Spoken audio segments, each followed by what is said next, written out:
I'm Chris Holman coming to you from our studios at the Capital Region International Airport, and we're continuing our conversation with Fathy Shetiah, CEO of 7C Lingo. Fathy, CQ strategy focuses on planning and pausing before responding. How does this step help prevent misunderstandings? It's a crucial step in that process, Chris. CQ strategy really creates a pause between what you see and how you respond, and sometimes really what triggers you to respond fast. It helps yourself ask what culture values might be influencing this particular interaction. Am I interpreting this through my lens or theirs? What's the best way to communicate right now? And this applies whether you're talking to someone from another country or another department or somebody that you appears to disagree with you, and they might appear to be rude. So this is a perfect time to step back and pause. So, when people feel confident, they sometimes skip the planning stage. Why is CQ planning especially critical in this? That's an easy thing to do because when we feel confident, we kind of skip everything, so to speak. Confidence can make people believe their default works for everyone, and that's something that we all face. Once you feel confident in a particular task or a particular job or a particular behavior, you just kind of unintentionally or intentionally sometimes you ignore everybody else. So leadership today involves a lot more than that, and you got to be very cautious of the multiple generation remote and in-person workers. Those are all different cultures, different educational backgrounds, different communication style. Again, we're today with the technology and everything that is taking place, almost every place communicates differently. Direct versus indirect, comfort levels with formality or directness. So strategy is what really keeps that confidence into getting away from the assumptions piece. And that's kind of why you gotta, like we talked about earlier, you gotta pause. You gotta think that is this an assumption or is this really a strategy that I need to adapt here? So, CQ actions about putting awareness into practice, basically. What does high quality CQ action look like in a real business or community interaction? Yeah, CQ action is, you got to start small. Intentional adjustments based on the person and the situation. Every situation is different, but this is really when it all comes together. So you got to adjust your tone or pace at times, using stories instead of data sometimes. Again, not everyone is the same. Increasing the structure for someone who needs clarity. Being informal with someone who prioritizes relationships. A lot of cultures, a lot of different backgrounds, a lot of different people might like relationship building versus just a direct communication.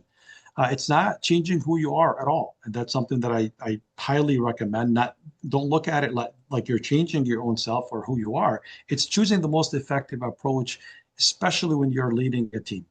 You got to make sure that you're reading your team, understanding your team. And that's what we tell people all the time. To be a successful leader, you got to understand your team.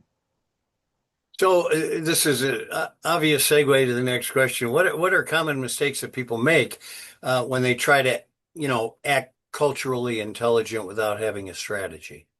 Yeah, unfortunately, it's easy to stereotype. So they stereotype, they assume one behavior fits the whole group.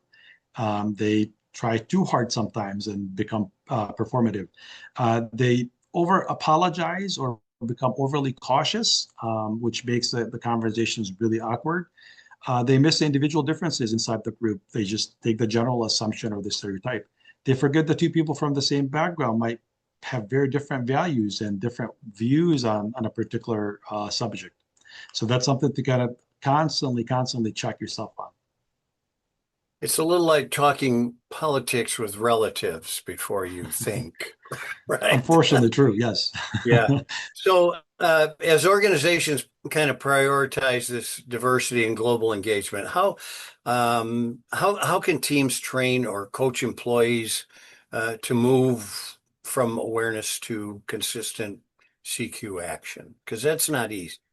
Yeah, and I would recommend don't look at it as one training. Look at it, how can I have short, consistent training, not one big blow workshop or 40-hour training of some kind. You gotta make it small pieces because some of this stuff is really looking at yourself and changing who you are, or the way you're thinking about other behaviors and how you do things. maybe role playing at times, real scenarios like generation attention or communication could be a fun thing to do. Leaders modifying the behavior of how they behave around people that they're uncomfortable around, teaching teams to identify their own values and communication style. You'd be really surprised when you're asking people, do you even know your own culture? Do you even know who you are? Do you know your core values? A lot of people might not really know. They might just go through the motion, but they never really spend time understanding their own cultures. So creating a culture where asking questions is normal and encouraged. People see culture as more than ethnicity. That's really when you know that you're on the right track, and more value and more culture, values, systems, and experiences. Then CQ becomes a tool for every interaction, not just cross-cultured ones. It also seems that CQ is closely related with EQ, which is emotional quotient. They're Does it? definitely there's synergy. Yeah. Well, listen, thanks so much for straightening a lot of this out. This is part of a series, by the way, we're having with Fade because we think it's so important, not only for companies and people traveling internationally or dealing internationally, but because of the diversity that America is experiencing on a day-to-day basis. We are changing at an incredible rate, and multiple cultures are things we're going to have to deal with.